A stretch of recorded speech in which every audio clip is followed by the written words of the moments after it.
إنا لله وإنا إليه راجعون. جاليدا Soomaalida ee magaalada Oslo ee caasimadda dalka Norway ayaa u tacsiyadeynaya dhammaan eheladii qaraabadii iyo guud ahaan ummadda Soomaaliyeed dilkii wuxuushnimo ee maalintii shalay ahayd hoteelka Central ee magaalada Muqdisho loogu geystay mas'uuliyiin ka tirsanaa dawladda federaalka iyo shicib aad u fara badan oo Soomaaliyeed. waxaan marka hore cambaareynayaa falka ka dhacay magaalada Xamar maanta ee dadka Soomaaliyeed waxna ku dhintay waxna ku dhaawacmeen waxaan inkastoo aan garin falka runtii cid ka dambeysay la hadda laakiin waxaan isleeyahay falka dadka ka dambeeyay dad Soomaali u naxaya ama Soomaali u danqanay inaan ahayn marka waxaan leeyahay wixii dhintayna Ilaahay u naxariisto wixii dhaawacmayna waxaan leeyahay Ilaahay caafiyo caafimaad ama siiyo dadka Soomaaliyeedna waxaan leeyahay tashada inna lillahi wa inna ilayhi raaji'uun. Assalaamu alaykum wa rahmatullahi wa barakaatuh. waxaan halkaan uga tacsiyadeynaa dhammaan ummadda Soomaaliyeed masiibadii maanta ka dhacday magaalada Muqdisho hoteelka Central. waxaan leenahay dhammaan intii dhimatay Ilaahay ha u naxariisto. waxaan Ilaahay uga rajaynayaa ummadda Soomaaliyeed masiibooyinka Ilaahay inuu ka badbaadiyo. waxaan leenahay wax walba oo dhaca waxay ku dhacaan qadarka ee qof walbana waqtigiisa ayuu dhimanayaa.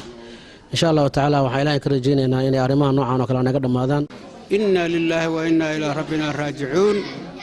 halkan jaaliyadda Norway anagoo ku sugan waxaanu uga tacsiyadeynaa shacabka Soomaaliyeed gaar ahaan iyo guud ahaan magaalada Muqdisho dhibka ka dhacay ee bariyahan aad iyo aadka u soo noqday. waxa weeye baasha waxa wanaagsan in wanaaga uu la qaato marka geerida naxtin tale iyo weerarka naxtin tale ee joogta ee shacabka lagu haayo reer Muqdisho intii dhimata Allahu naxariisan leena. halkan waxaan tacsi iyo tiraayaba uga diraya dhammaanba ummadda Soomaaliyeed ee ku hoogtay ama ku jabtay argagixisadan maalin walba taagan ama ha horeyso ama ha dambaysabe run ahaantina waxa laga xumaado in maanta dad Soomaaliyeed maalin walba oo joogta dadkeena ay dadkeena laayaan. run ahaantii waxaan leeyahay war waxa la gaaray waqti laga waantoobo dhammaanteena waxa leeyahay samriye iimaan naga siiyo ilaahayna waxaan ka baryayaa dhammaantoodba inuu jannadii ka waraabiyo. inna lillahi wa inna ilayhi raaji'uun. ummadii muslimiinta ayada ku dhimatay Xamar oo u tacsiyeynaa Ilaahay samri iimaan dadkooda Allah ka siiyo naxariis jannada Ilaahay baan u weydiinaynaa. aad iyo aad baan uga xunnay qaraxa dadka aan waxba geysan masaakiinta loo geystay. anigu Umar Maxamuud waxaanu tacsiyadeynaa dadka ku dhintay ku geeriyooday qaraxa ka dhacay maanta magaalada Muqdisho. aad iyo aad baan uga xunnay iyagana waxaanu Ilaahay uga rajaynaynaa inuu naxariistii janno ka waraabiyo.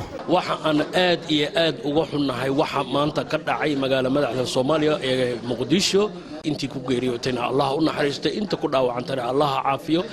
waa arin aad u foolxun wax islaamka ka suurooba ama wax islaamku ay yaqaanaan ma ahan.